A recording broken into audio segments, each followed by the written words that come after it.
Go. Hello everyone, hope you're doing well, hope you're looking after yourselves. You have been waiting, and we have been working hard, and I promise you, and we're back. Game On is back. Another episode of Game On is happening today, and what are we discussing today? Well, we're discussing the world of gaming, and I thought, who else would be the best experts to talk about the world of gaming than everyone's favourite people, the two maesters, Morgan and Joshua. How are you doing, guys? You doing well? Yeah, I'm doing really well. How about you, Morgan? Doing fabulously. So glad to be on here and out of my day job, you know. My day job, I mean the two maesters stuff. Oh, well, it's a pleasure to have you guys on. And as I said, I know it's been a while since we've done our last episode, but feel free to check that out if you want to know more about my journey with gaming and our guest speaker Mary's journey with gaming. But today, we're going to talk about a few things. We're going to start things off with a very interesting topic. And you can see even I've got my notepad here to be very official. And oh my god. Yeah, you know, we always promise efficiency and, you know, seriousness with Pick Up the Mic, and we're delivering that today in this segment. But yeah, I wanted to start things off with this first question, which is, do consumers really have an influence on the way games turn out? And basically, in general, the overall arching theme of the gaming industry. Oh, that's a good one.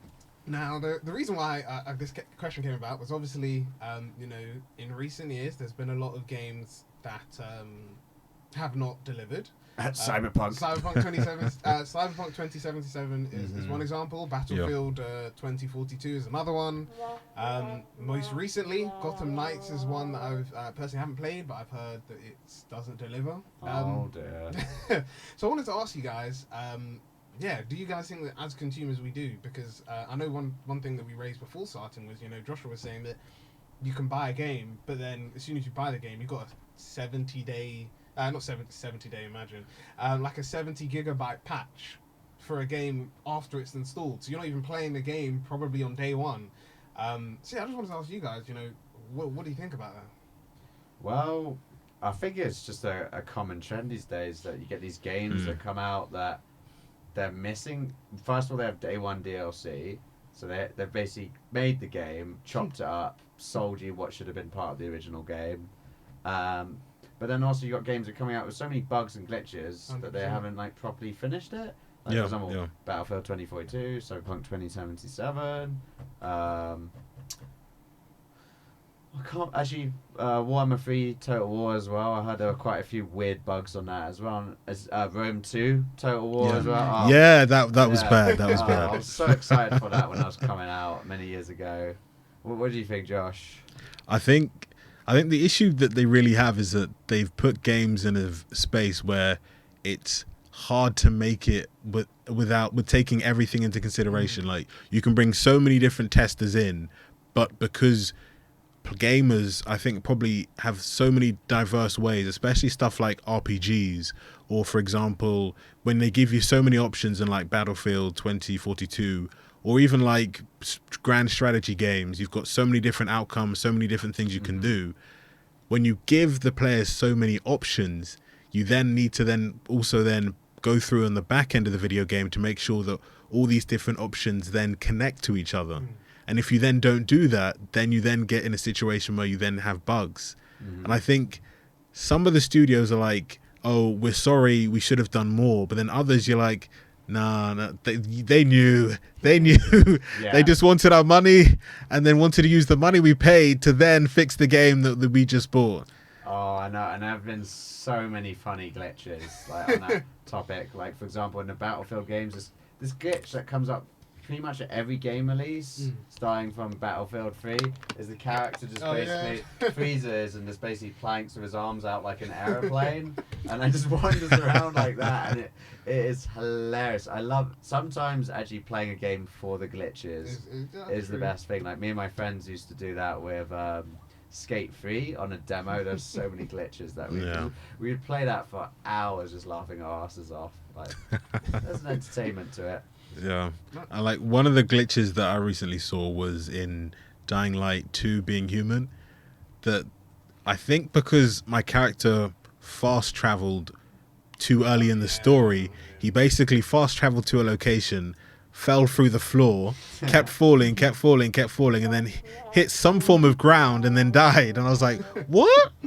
But I'm thankful that the character died, because I think they said on some people's game they just kept falling and falling and falling and falling. Oh. So literally they had to go to a previous save to then catch up on their progress. I think I've had like a bad dream about that, where I've just kept falling and falling forever, and I wake up just when I feel I'm about to hit some like invisible floor or something.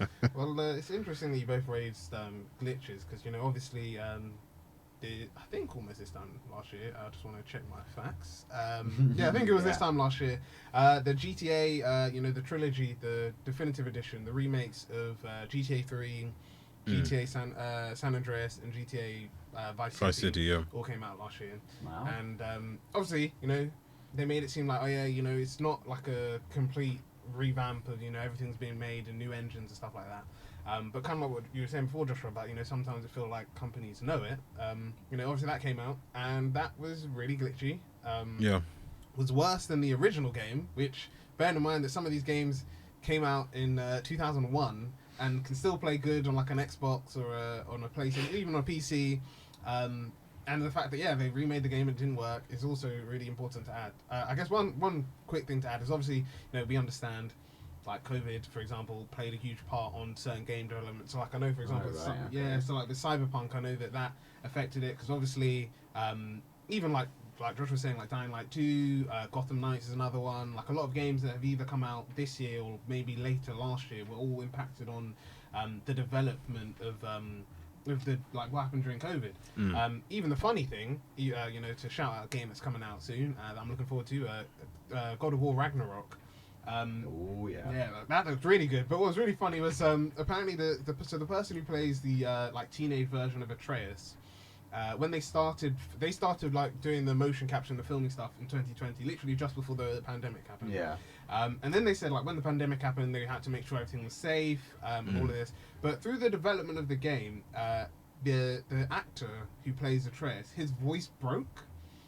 So, oh, right, 'cause he's actually a teenager. Yeah, so he's actually it's going to be puberty. So it was like, really, so they were just like, oh my gosh. They had to like use, I think they said they used like AI, they used like a software, I think, to like change his voice so it didn't sound like too different. But they were just like, yeah, that was one of, like not the hardest thing, but that was something that they'd never encountered before. But they had to now, go back, because obviously you don't want to be like, well, thanks for, being the actor. We're now gonna have to recast you, because that would just take too long. But yeah, it was just the fact that like his voice broke during the development. Oh, hi guys.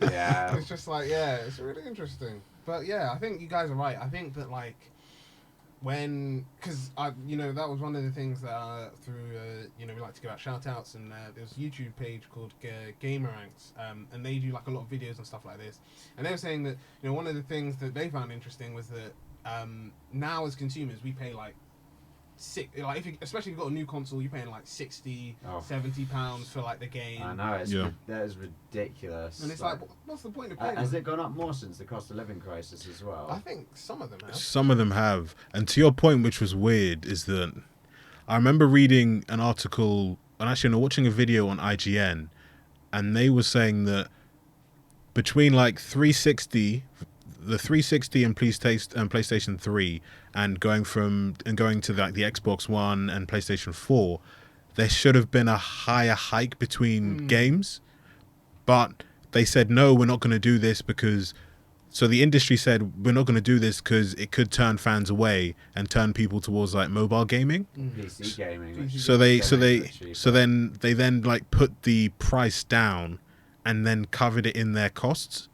So they basically subsidized the price so it wouldn't jump as high. Because if you remember, like they were selling games like for Xbox 360, it was like $39.99. Yeah. And then when games came out on like on PlayStation 4 and Xbox Series and Xbox One, it was still $39.99, and then it later started to go up to like $45.99. And I think they kind of like subsidized that cost because having like having a better console means therefore you need to then pay for more developers to work on the games, and therefore and you need newer tech. So then I think mobile gaming didn't hit off as much as they thought it would do.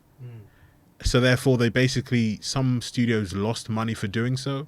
So I think now they're trying to recap the loss that they lost for the last generation of consoles.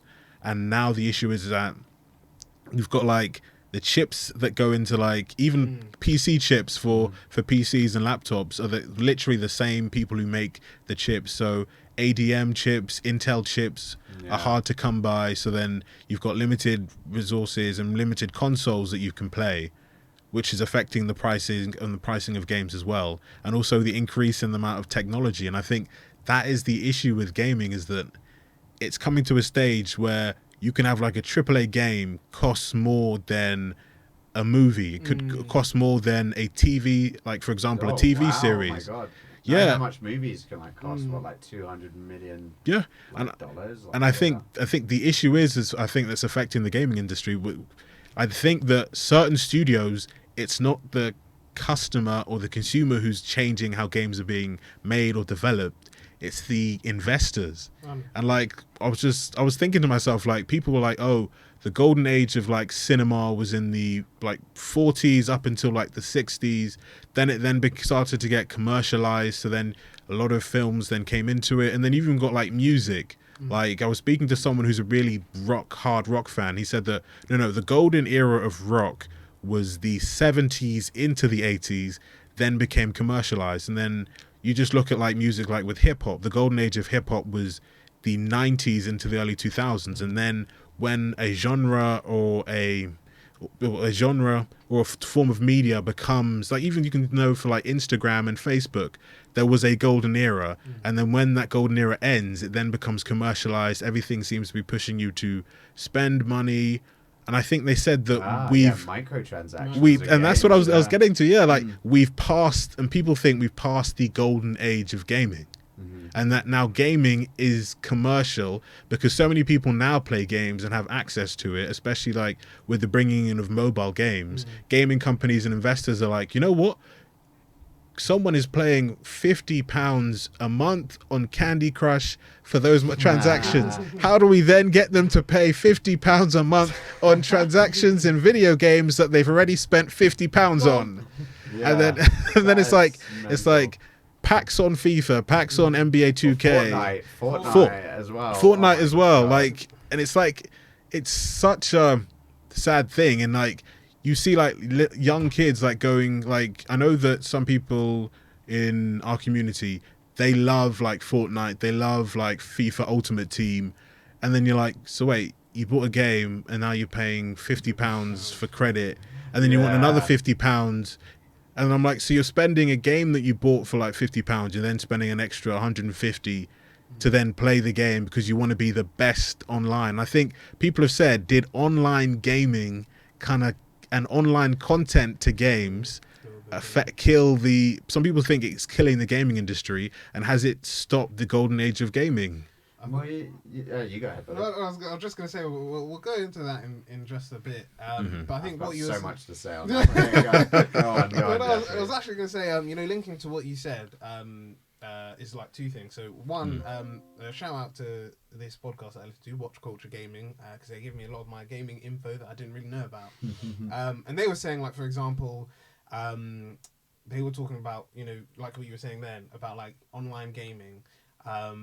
And both of the hosts agreed that like Fortnite basically is going to go down in history as one of the creative companies to change the gaming world, because because they were just like, if you really think about it, like Fortnite has worked with Marvel, they've worked with DC, they've worked with Star Wars, they've had worked so many with celebrities anime, on it had as so well. many celebrities on it, concerts on it. Concerts Yeah. I heard about I'd say Minecraft also. Minecraft as well. Yeah. And they were just like, the thing is with all these games, even like with Fortnite, they were saying that you could watch. So they did a Dragon Ball Z crossover a few months ago.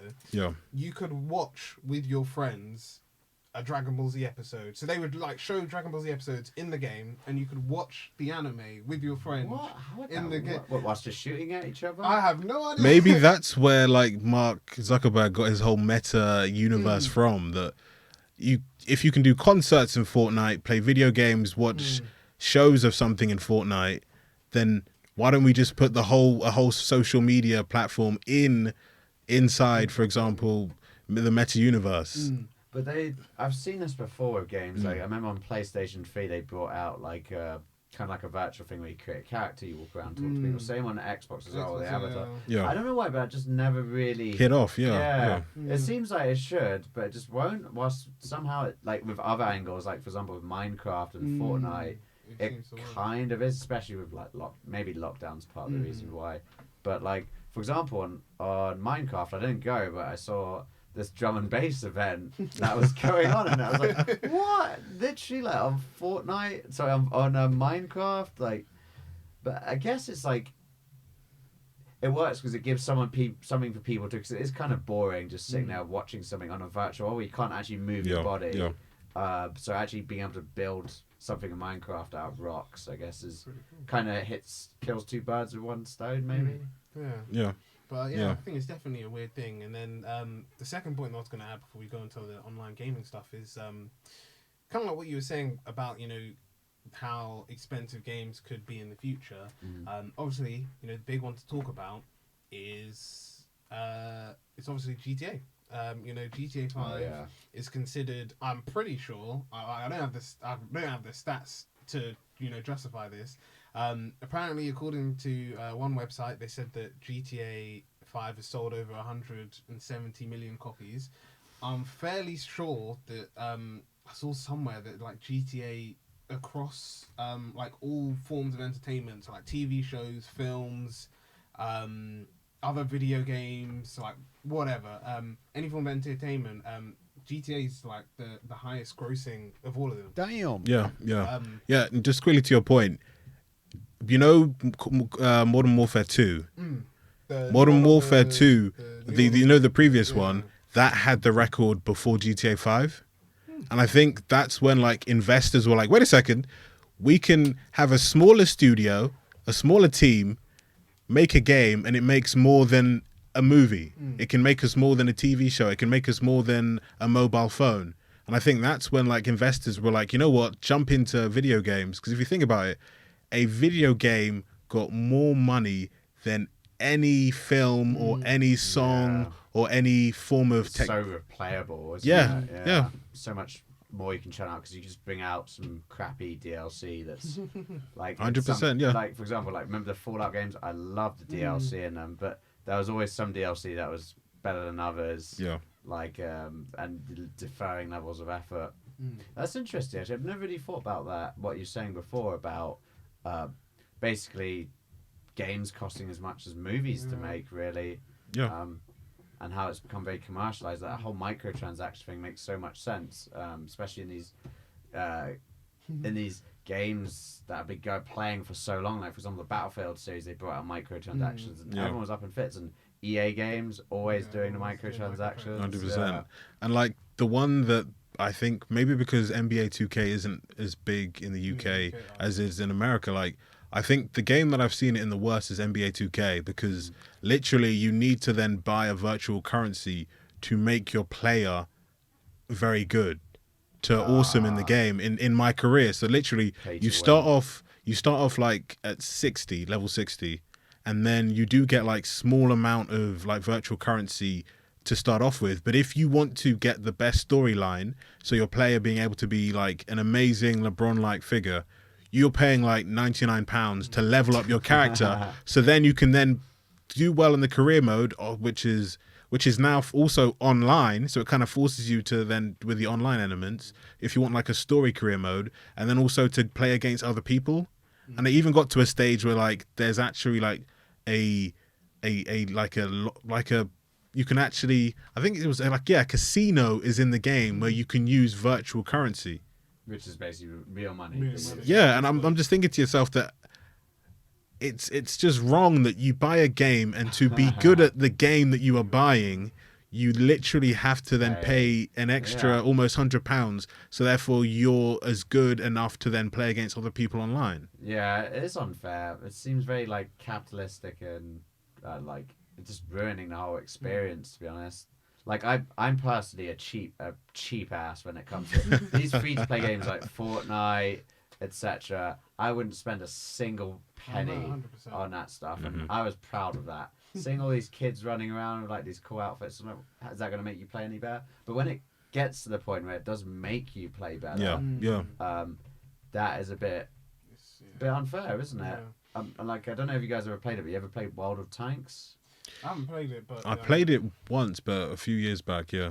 Awesome game, always free to play, but there's certain tanks you could only get on it if you paid extra money, and it wasn't just the skin, it's like the tank has special armor, and basically there was one tank that was so OP and it was only pay to play, and you just join a battle. I mean, you see your team and you see all the other tanks in the team, and if they're all that tank, everyone just rage quits on your team instantly, 'cause you know what's good for you, you know? Yeah, there's no point of just playing and losing, like... Yeah, too demotivating. No, but I think you guys are right, and I think it sort of links to the previous point of you saying about, like, do consumers have a real part to play in game, because there are also some success stories. So there's games that turn around their narrative. You know, they might have come out with bad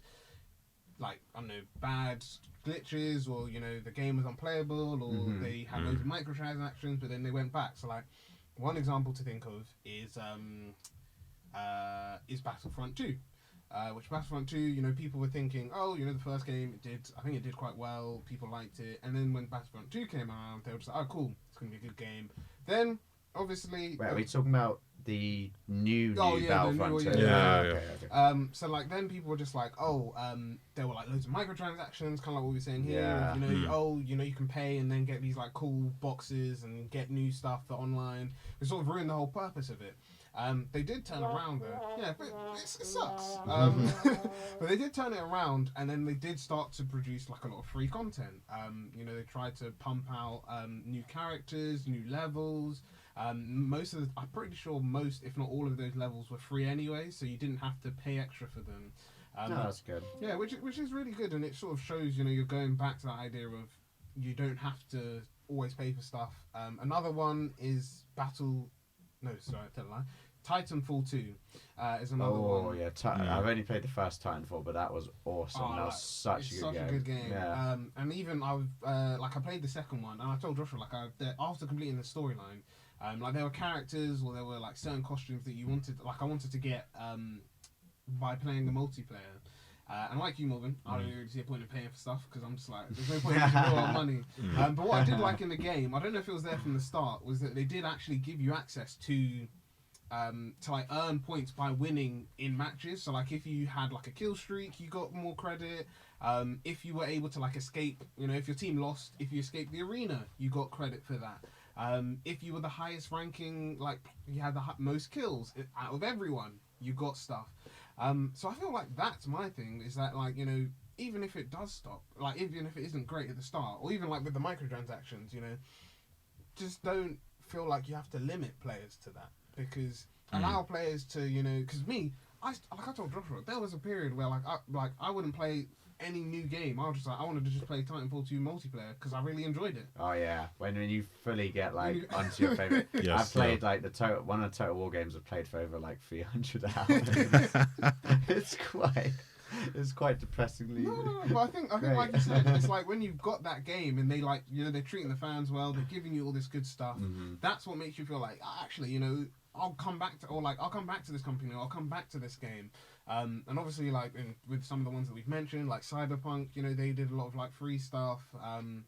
They're, you know, trying to fix. They did like the refunds at the start. They came out with messages. They've been honest with their development and stuff. Which is really, I guess, you know, it's a good example of showing, you know, taking accountability for their actions. When some studios might not. But I think also, you know, and this links onto, I guess, the next one I'm going to talk about is, like Morgan mentioned, you know, and Joshua, the online gaming thing. Because even though I said I like multiplayer Titanfall 2, personally for me, I've always just not really been a big fan of multiplayer. Now, yeah, I could agree on that. Because if it's like, for me, if it's like I think, especially like for me, I haven't played Fortnite that much. But when I did, like, I think at the start, it was kind of nice, because you were just like, okay, everyone's, even like I've never played Warzone, and I don't know if I will. I might do 2. Nah, neither. I think I may have played it like once briefly. Yeah. But I think the thing is, like, when it starts, everyone's just like, okay, cool. You know, I want to at least win 1 match. And that's fine, and that's cool. You know, it's nice. I remember I've matched up with some random person. We came 3rd in Fortnite, and I was just like, yeah. As soon as I get 1st is when I'm gonna uninstall Fortnite. But Sure. Yeah. Yeah, sure thing, mate. But I was just like, but that was one of the things that, you know, when it first came out, everyone, kind of like what you were saying, Morgan. You know, they didn't have all the cool weapons to start with. They didn't have like, I know, like access to all this stuff. It was just simply, you know, everyone's trying to grind to get, like, better, which is nice. But nowadays, I feel like, oh, no, like, unless you're going... Because I know some games, they don't... like, I know Rainbow Six Siege is a game that does it. They match you with other players who are the same level, which is nice. But I know sometimes, I think especially Warzone doesn't do that. So if you get into Warzone and, like, you land in the wrong place, you're basically gone. Yeah. Like, within like, seconds, as soon as that person, whether they've landed with a weapon or they haven't, gone. And I just feel like that for me has always sort of like put me off online, like that type of online gaming. When the online gaming's too competitive, I think it is quite off-putting. Like games like Overwatch and stuff I've played briefly. I did find them fun initially, but I just such a noob. Like I just choose the easiest cheat character, and then when that character gets nerfed, then I'm like, okay, I'm out, because I just can't keep up. What's you guys' favorite single-player games? You go first. I'll say 3, because like Go on. the thing for me is like I have like stages of like different genres that I'm into. Like for a long period of time, like when I was really, really young, we got this brand new like Time PC with Windows 98, and I remember my dad. Wow, what a throwback! I know. My dad gave me like the disc of like FIFA 97, and like I played that game like since like from 98 up until like 2004. Because I loved the soundtrack. I loved like the commentary, and it was on PC, and because we didn't have a console back then. But I really enjoyed the game because it's like I could play, and it was like the old FIFA days where you could have like the World Cup was within FIFA, not exclusive somewhere else, and it was weird because you couldn't buy players. Maybe because of like, you know, rules on like of money in games. So the way you'd play is that you'd actually have to swap one player with another from another league. Oh, right, nice. Or for another team. And I think one of the reasons I think I love it so much is that it got me actually more into football. And like being able to see like the so many different players, like Mark Hughes was on the game. The animation wasn't the best, but the fact that you could play as my favorite team, which is Chelsea, you could play as Brazil, you could play as many of the major teams all around Europe, and I think that was really special for me. And then I would say the next game after that would be, I would think Age of Empires, because that got me into like strategy games. Yeah. And it was Age of Empires 2. A quick quote from that. Do you remember what the priest says in it when he like dies? He gets summoned. Wop wop wee wop. And I think the thing that I really loved about the game was that it was different, like from other like SimCity or city builders. It was more like you could actually develop a civilization yourself and then see how it goes from turn to turn. And I think from then that got me into then Total War. Which I then did. I think the first one I played was Rome Total War, the first one, which a lot of people don't realize. The first one, the Rome Total War, was with Activision, and then they then left Activision, Creative Assembly, and then were then bought by Sega. So then that's one. So the first, I think they did like a Shogun game in the 90s. They also did a medieval game in the early 2000s, and that was by themselves, just as Creative Assembly. They teamed up with Activision with Rome Total War and the expansions, but then left and then signed up and then was bought by Sega. So then it was Rome, and then it was Medieval Total War. What, Medieval 1 or Medieval 2? Medieval 2 that was the first one I played. Was awesome. Was awesome because like it took everything from Rome that I liked and then took it and expanded upon it.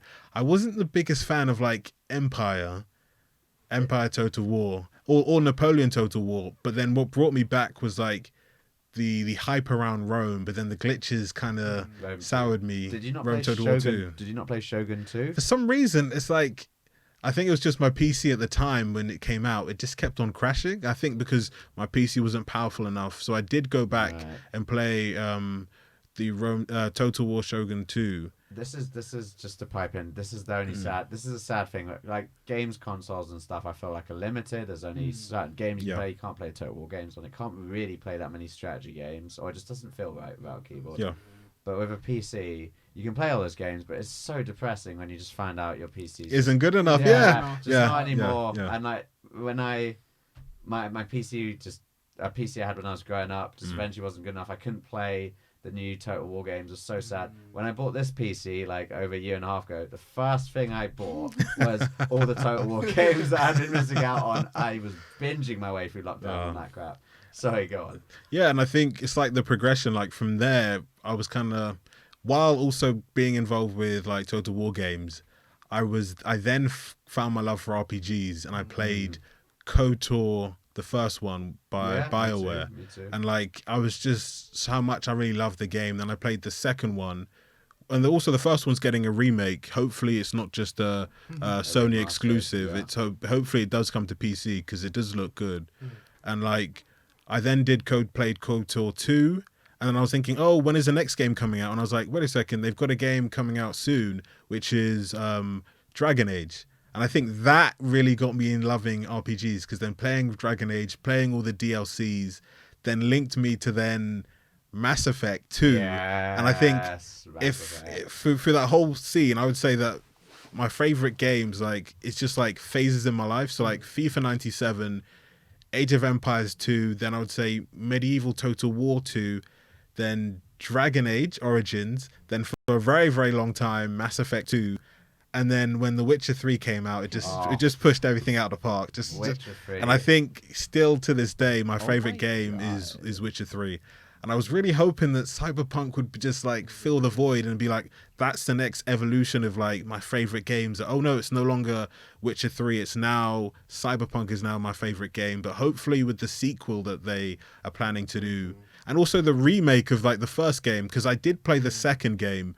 When I found out that Witcher 3 was coming out, I played the second game. I couldn't unfortunately play it on my PC because it wasn't good enough. And for PC fans, you've played a game, and then you remember those times when you play a game and then for some reason everything's extremely slow. So you hear the audio, but then the movement's extremely slow. Yeah. So that's the issue that I had for like Witcher 2. So I did play it when it came out on Xbox 360, but then it didn't have the... It was basically a PC game which you then attached an Xbox controller to, so you didn't really feel the vibe. Yeah. But then when you play it with like an actual on Xbox, you see that it's actually made, that the game was actually made for an Xbox. And I think like the size of the game is immense. The storyline, the amount of things you find out about the game. Right. No, that's okay. My bad. Let's pretend that didn't happen. Cut it out. And I think like I think there's no game that I've played that has had such a compelling storyline.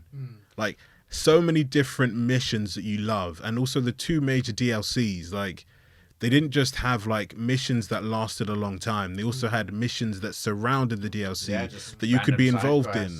Yeah, like the Gwent competitions you could go on. I could not be asked the Gwent. Oh no! The amount of detail in that game. You could play Gwent in it and stuff like fist fighting, horse racing, and I was like, oh, that's why I was so gassed for like Cyberpunk 2077. I was like, if they give us something, even if it was just like a Witcher game with a Cyberpunk skin on top of it, that would have been an amazing game. But they gave you a refund though. That was good. That's still a plus. Well, I think also to add to your thing about The Witcher is a good friend of all three of us actually, and host with me on the podcast, Samuel. He told me that he played The Witcher 3. That was the last game he's played, and he said when he finished it, put it down. He was just like, I'm done. No game is gonna beat this. So 100% I agree that The Witcher 3 is like, it is royalty. The TV show is not doing it justice. No, it's not. Yeah, we'll be talking about The Witcher soon on Two Maesters. Like, I'm gonna start reading that book. Well, what's been your favourite single player Oof. game or games? So I think when we last did this, I said it was Mass Effect, Oh yeah. and Splinter Cell. But I said Splinter Cell, it would have had like I don't know if I mentioned it in that one, but like over lockdown, I just wanted to get back into gaming because I was just like, kind of bored of the games I've got. I want to try something new. And I played one of the Splinter Cell games because it was free on Xbox, and I was like, it's really good. Let me go back to the start, see where the game came from. So I was working my way through like each game, and like that was really fun. Because that game, I think, like I know a lot of people are talking about it before because that's also getting a remake. But like they were saying that like the stealth in that game is like crazy because you have to be careful of the lights. You have to be careful about how your character moves. This is in Splinter Cell, right? Yeah. Do you know what I did find funny about the game? You know how it's the trademark of the main character, and it's this night vision goggles, these three very luminous green goggles. Yeah. You literally be standing there in the dark. You can see, and because it's third person, you can see your goggles just poking out. A security guard just stand there facing into the dark. It's like, oh, I guess nothing's here. that was such a hilarious thing about that first few games. No, 100%. Yeah. And I feel like even like that's one of the things that I liked in the second game, Chaos Theory, was that like when you could, so in that game, I mean it was in the first game, but in Chaos Theory I remember more of it being there, like there were comic, so you could interrogate characters by like putting them in so your character would go behind them, put them in a chokehold. But the reason why it was funny was because like some of them would like make jokes. And like there are so many different like segments where you can like watch on YouTube of like the funny interrogations that he does. So like there was one time where he had to go to this it was this American base. He was on there. He was doing like this these people, there were like American soldiers there, and they thought this one guy, he grabs him and he's just like, oh hey soldier, I need you to tell me this information. And the soldier's just like, oh my gosh, like you must be part of the training exercise. This is obviously like fake. And he's just like, oh yeah, definitely this is fake. Sure. But let's pretend that it's real. So if I was going to interrogate you, what information could you give me about the area? And then it was just funny because like obviously it's not, and it's just like I like games that do that, like when they play jokes on themselves or like make fun of stuff. But yeah, just to name a different game. I'd say the early Assassin's Creed, to be honest. I think the newer ones can be a hit and a miss for people because I do agree that like a lot of people say that it does. A lot of games nowadays try to do like the whole Witcher 3 thing of you don't just play the game, you can play like a mini game in the game, or you can have loads of random quests appear. Yeah. And I feel like that worked with The Witcher 3 because it was new, it was something different. But then when you try and repeat it, you can do it in a good way, but sometimes you can't. So like Assassin's Creed Valhalla, like I was telling my brother, I think it's a good game, but I was just like, I've never finished it because there's just I'm the type of guy that I like completing stuff. I'm not saying I'm always trying to get every achievement, but if I see something on the map, I'd like to complete it. And for me, it was just like, okay, so you've got all these like side quests already, and then they introduced this thing of like world events where you could just randomly be traveling in the world and then pick up like a side quest. And for me, I was just like, the game itself is pretty long. Like the main story games are long. Some of the side quests are really long. Yeah. And I was just like, I don't get why you need to do that, because like if you go back to like Assassin's Creed, to me personally, I'd say the best one of all of them is probably Black Flag. Because I like, the sea shanties that give you that pirate feel. You're there, actually, like exploring the ocean. Sea shanty song. Yeah, and it was really good, and I really liked it. So I'd say that of the Assassin's Creed series has to be one of my favorites. Oh, just to stop you there, I think also with Assassin's Creed, I think it's just like with video games in general, and you could specifically like point to like Ubisoft games. They had such amazing franchises like on the PS2 Xbox 360 phase. Like you got Splinter Cell, you had Prince of Persia, you had Beyond Good and Evil. With Rainbow Six them as well? Yeah, Rainbow Six is them. Yeah, is them as well. And then it's like so many different games. Oh gosh, the other Tom Clancy game, Ghost Recon. Ghost Recon as well. Yeah, that were amazing games. But then you're like, what? How could you ruin so many franchises that they're so diluted? And also, just to piggyback off that, I forgot to mention a game that that I have to put on my favorites list, but I've never completed. I've played on 3 different Xbox consoles, on a laptop, on a PC. Skyrim. Oh yeah, And I think the thing that Skyrim did is that it did the whole thing of you can go from one side of the map to the other with no loading screen. You can literally have so many diversity in a game, and I think that The Witcher, and even I think the developers said that for The Witcher 3, they took what Skyrim did and then made it better. And I think we're just all we're hoping for is someone to take the formula that Witcher 3 did and then make it better. And I think no game has currently done that yet. No, not yet. I think I agree with both of you. Like The Witcher, I think is a high point in sort of the RPG world. Interesting how both of you haven't. We mentioned Skyrim, but not Fallout.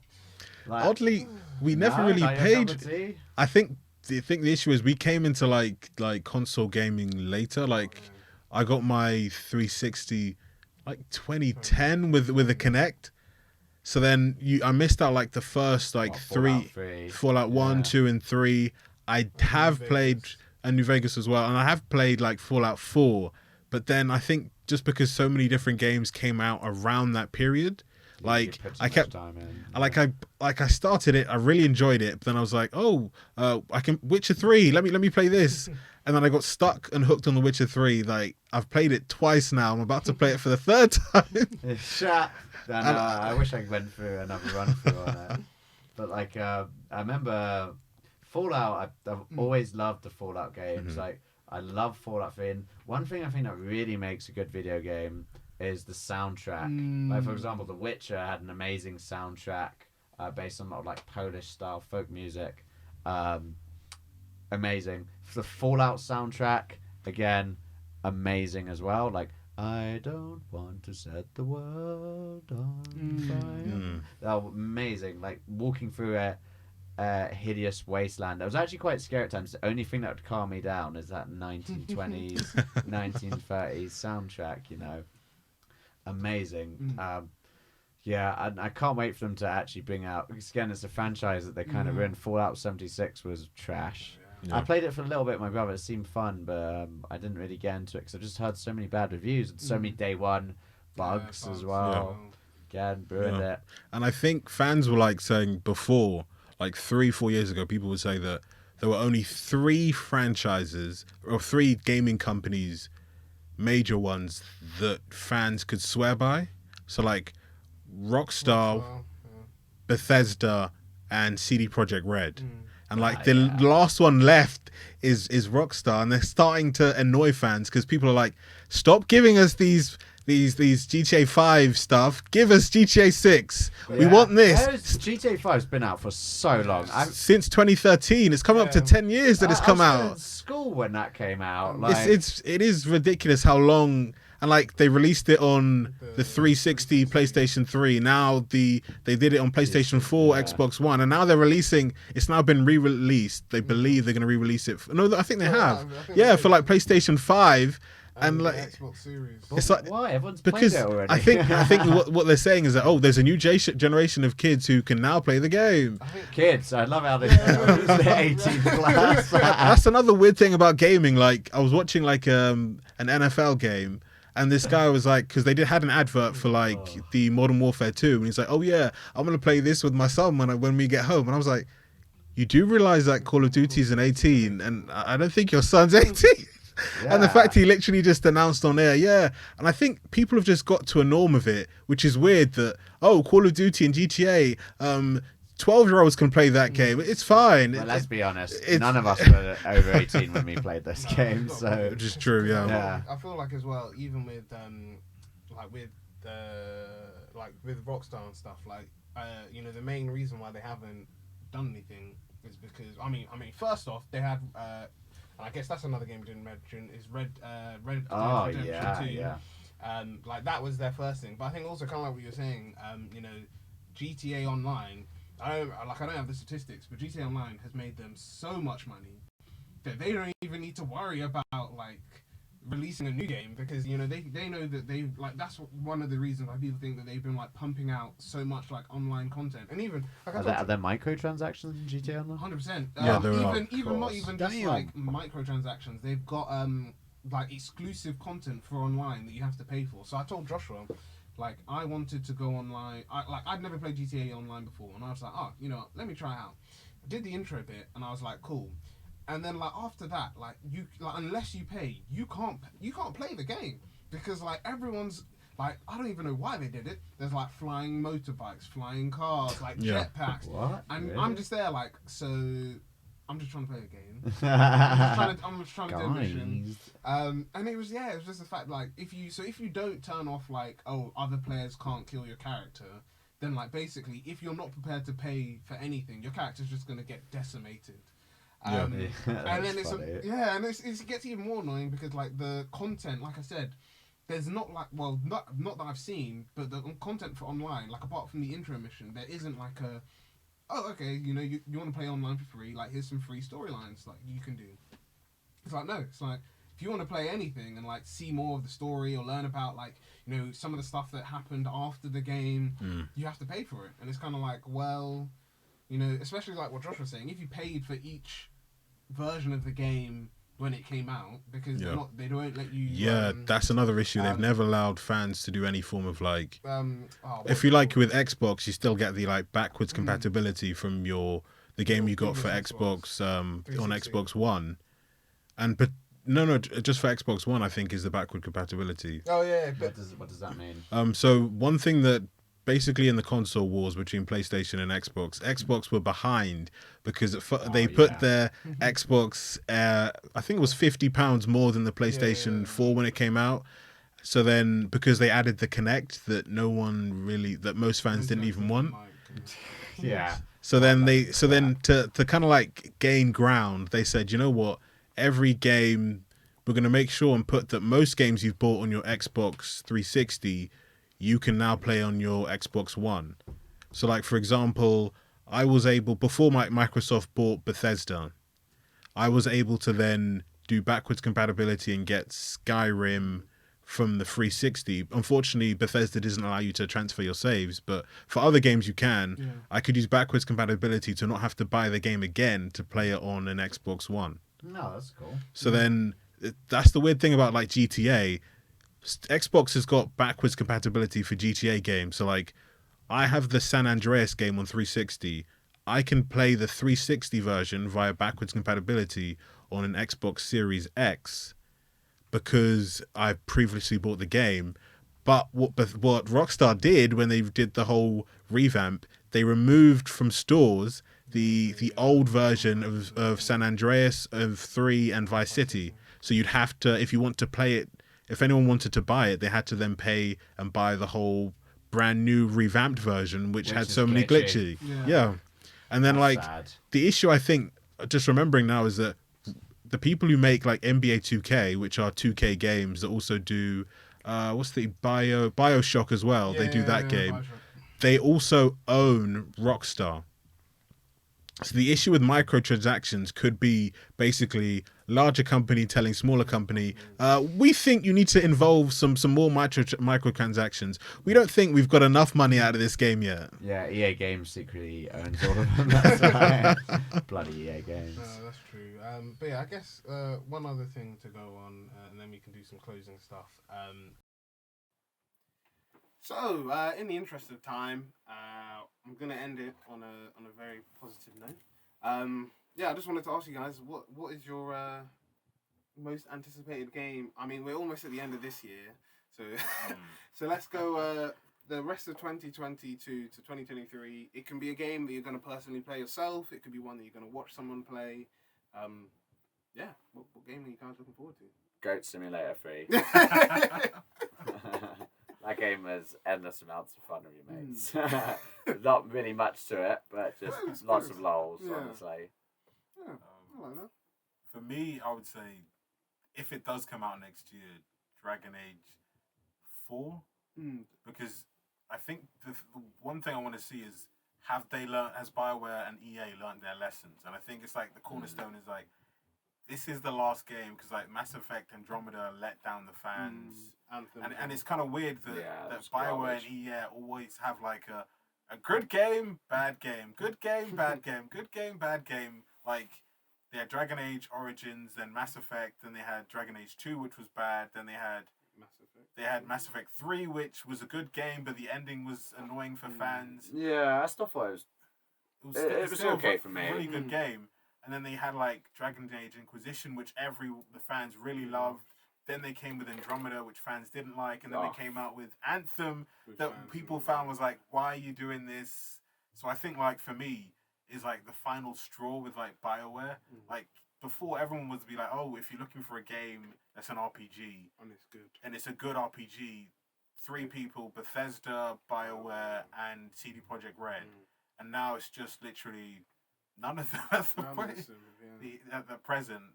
And I think I just really want the game to be really good because they keep on saying, oh, we've taken back what we've seen, what the fans have said. We really want to improve what we've done in the past. We're going to be more open with the game development. We're going to make sure that this game is ready to launch and it takes on the feedback and keeps with our BioWare traditions. And it's like, can I trust them? That's the one I'm waiting for. Don't pre-order it. I'm definitely not pre-ordering. Yeah, no pre-order. Waiting to make sure that everything, that the reviews are good. Maybe watch people play it for a bit as well to see how it is, and then buy the game. What about?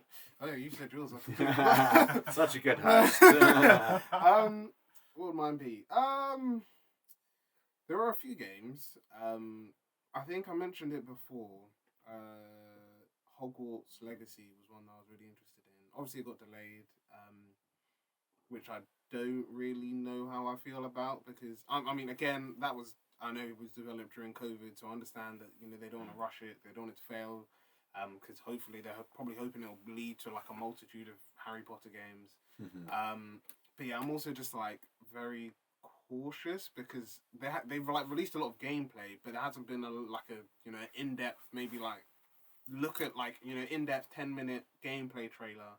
A lot of it's been quite short, so I'm kind of like, I don't know if this means that the whole game's bad. And obviously, like I mentioned, Gotham Knights is an example where I've heard like the game, it has a really good beginning, all the stuff that they showed was from the beginning of the game or the middle of the game, and then the ending sort of just like doesn't do well.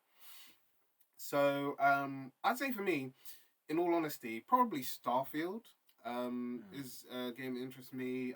It's all about it's Bethesda's take on space, basically. They said I think they said it was over 1,000 planets, right, that you can explore. Yeah. So like you'll be able to explore like 1,000 planets. You've got your own ship. You can decide on essentially the fate of the galaxy. I also do like that they've changed it from Skyrim, because obviously, everyone, in Skyrim games, your character's usually like a warrior or something like that.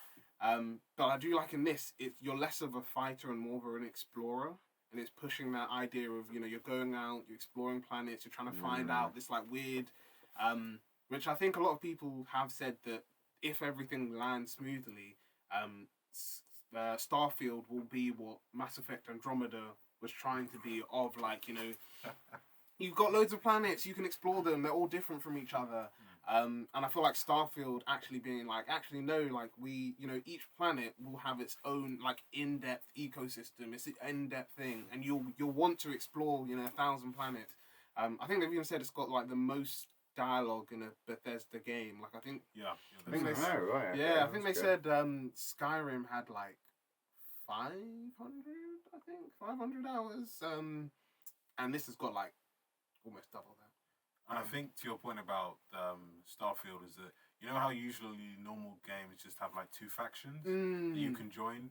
I think they have like 3 or 4, which brings a whole new element to the game. Multiple endings, way more endings. And like if you've got like 2 factions, it's like, okay, one must be good, the other must be bad, because that's how they usually peg it. Or that they're very similar but with 2 different ideologies. Like in Skyrim, you could side with the Imperials, or you could side with the something cloaks. Yeah, Stormcloaks. Yeah, Stormcloaks. That's it. Yeah. And I think with this one, there's like 4 different groups that you can side with. So therefore, it means that there's so many diverse choices that you can have. How do the different 4 factions interact with each other? Are they always hating each other? Are they sometimes working with each other? Yeah. I don't know. I mean, I feel like when you hear all these videos of like the developers talking about the game, like, yeah, we're putting in some amazing, like, there's gonna be so many things. Yeah. I've heard that so many times in games, and I no. take everything with a pinch of salt. Don't pre-order. Yeah, and I think that is the sad thing about video games is that they've blagged to us too many times that we've fallen for. That we're like, at least some honesty, at least. Like, 100%. like for example, Andromeda. Like, how much hype they put into that game. Like the character animations in there. That screw up is so fun. Like the amount of videos I've watched of like when the animations like they turn around to walk away and they're like, it looks so funny. Yeah, oh, what a mess up. And even like what you were saying, I saw something about like Cyberpunk, and they were saying that the interesting thing about Cyberpunk is when it came out so at this point in time now in 2022, it's done partly because people think because of the anime series that they did to link in with the show, but also partly because of all the patches and stuff that they've done. It's got like a 90% on Steam, like of a positive review. And then I think there's like a 86, which is mildly positive. But they were saying like when it came out, the reason why critics were giving it a lot of like 9s and 10s was because they got the PC version.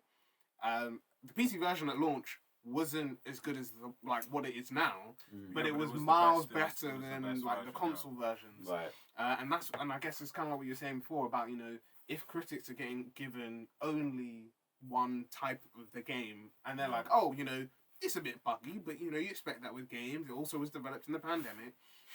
And then it's just like, okay, cool. So you'll just be like, cool. So it's good for PC. It's probably good for my console.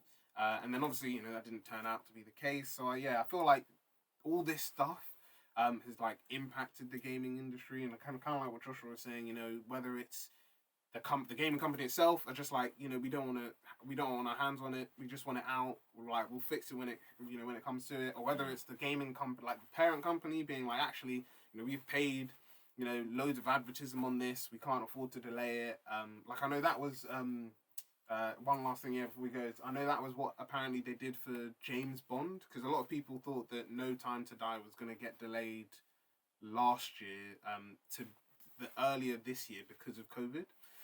But then this person was just like, Amazon, like, I mean, obviously Amazon have a lot of money. Yeah, and they bought the rights to James Bond. But they were just like, I've forgotten the company, it's the one with the lion. MGM. MGM, they were just like, they can't afford to delay it anymore because all this advertising. Yeah, because they made the movie before Amazon bought it. So I think via contracts go, it could be that the money for the actual film has to come from the investors who invested in the film to begin with. It's like, for example, imagine like Marvel are about to release a film, Disney buy, or for example, you know the game, what's that game again? The Bethesda made for PlayStation. Deathloop. Oh yeah. So the Deathloop game, before Bethesda was bought, Deathloop signed a contract with Sony to make a Sony exclusive game. Microsoft bought it, but they still had to release the game as a PlayStation exclusive. It's now on PC and on Xbox now. But I think because they had signed it before Xbox bought them, they had to then fill out the contract. So, for example, probably the same thing with James Bond. Yeah, and I feel like that's the thing with gaming, is that now we're just in a place where people are just unsure about stuff. But I think, one last thing before we end is I think that kind of like what people are saying, I think now is the time for indie games, because more people, like most of the time, like what Joshua was saying, whether, you know, it's through Xbox's Game Pass, which put indie games there and allow you to buy indie games, get them for free, or whether it's, you know, you see like a cool trailer at like a gaming conference, or, you know, you see a cool trailer on Instagram or whatever, and it's just like of an indie game, you're like, you know, most of the time indie games are like £20 anyways, so you're just like, you don't have high expectations, I guess is the thing. And I think even they were saying that this gaming, or at least for now, this might be the emergence of AA games. So, you know, nothing from big companies, but games that people are just like, usually would be like, I'll give it a go. But now they're just like, oh, okay, you know, these games, there's an expectation that it won't be amazing, but it's also not deemed to be so bad, or if it's an indie game, there's the expectation of it's not going to be great. And yeah, one very last thing, I promise this will be the last point, is sort of linking to this, is me and Joshua played an indie game. Oh, what is it called? What is it? You know the one, the London-based one? Oh my god. What's it called again? I honestly don't remember.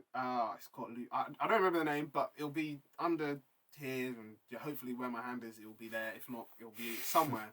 But that game is based in London, and Ubisoft did Watch Dogs Legion, which is also based in London.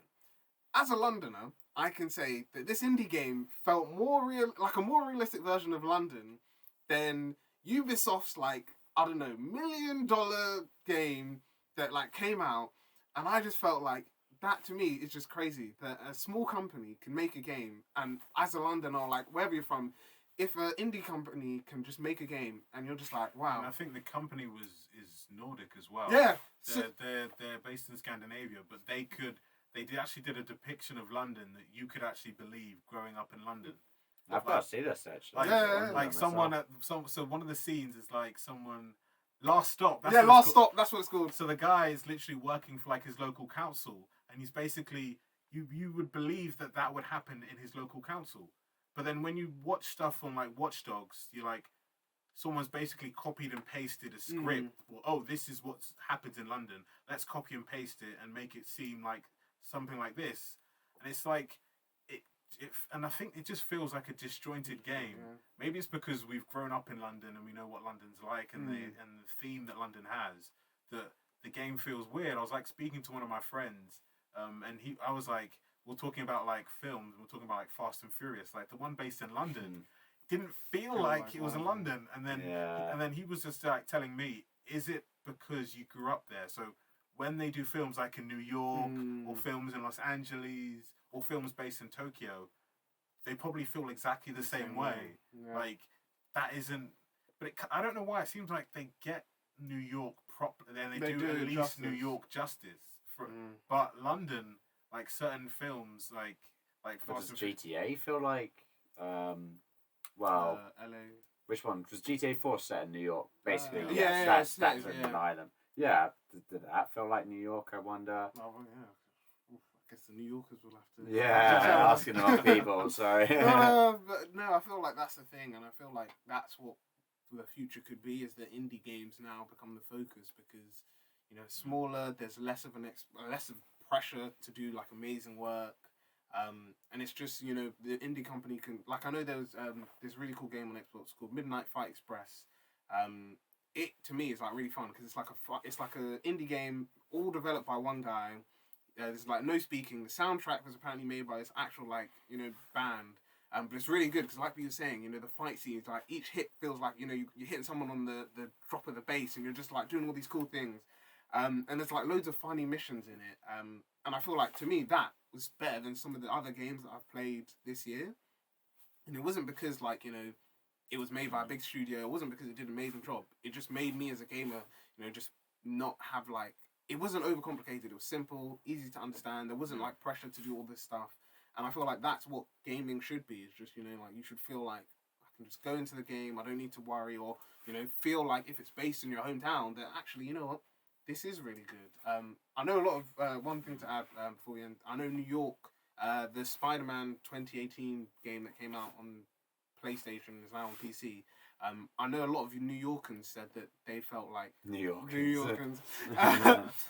They were just like, they felt like the game did New York justice. Like, there was even one detail of rabbis aren't seen in the game on, like, if you play the game on a Saturday. Really? Rabbis aren't. And the thing is, it was so crazy because nobody knew this until the game developer then sent a message out. One of those Witcher-esque things. Yeah. People find out 7 or 8 years later. Yeah. And so the developer was just like, oh yeah, no one's ever told us this, but we wanted to let you guys know. There's a small detail that if you play the game on the Sabbath, they're not there, and it was cool because people were just like, that's not true. And then they changed their their consoles timing, or their PC's timing to see is this the case? And then it turned out it was. So I feel like stuff like that is what makes games fun. Just one quick thing. One thing that I am also starting to see is indie companies are now taking longer to develop AAA games. So like, Larian Studios is an indie company, and they are making Baldur's Gate 3, which they've been opening up to early access, and that's going to be like a AAA game. You've also got like Focus, who've released a game, The Evil West, which looks like a really, really good game. And I think it could potentially see that the next stage in gaming could be indie companies who are patient, who can then build up a fan base similar to like CD Projekt Red, what they did with The Witcher 3, and then develop games and continue to develop games and then start to make larger AAA games. And I think they make the games like sustainable, and I think that's another issue that we have. Like, are video games, the way that they're becoming, sustainable? Is it the reason why Cyberpunk and other games have got bugs, or devs are overworked and swamped, and that people are leaving like major gaming studios because they've had enough? Is it because the games have cut to a stage where they before they were too big to fail, but maybe they are too big, and that's why you have the issues? And I think that's a perfect way to end it. We can talk more about that later, because I feel like what you said, there's a lot of conversations that could be said around whether that's current games in development or games coming out. Even this whole idea of having like a so a lot of people call it the MCU model of like all these different games have to, not like you have one game, then you've got a second game and a third game, but it's like you've got a game on one character, and then we're going to do a spin-off game on this character, and then if you want to play this game, you have to watch this game because it links to this story, and it's just like, do you need to have an MCU type universe in gaming when you can just have like separate games where you just play as that character? So like, for example, in The Witcher, you mainly just play as Geralt. You don't need to necessarily have a spin-off that you play like they didn't do a spin-off where you play as Ciri for the whole game. Some gaming companies would have put everything that Ciri does, the DLC. Is a DLC, and it's if you want to find out what Ciri was doing in the game, just give us an extra 20. But it was really great talking to you guys about gaming, and then like I said, it's back. It's good to be back on Game On and to be talking about where we're going to see Game On in the future. If you like this episode, like, comment, subscribe is always appreciated. Feel free to let us know in the comments below some of your favourite games and what games you might be looking forward to in the next year. We will let you guys know when we've got the next episode coming out. We should have more coming soon. But keep on gaming and game on, and we'll see you all shortly. So have a nice day. And bye. See you soon.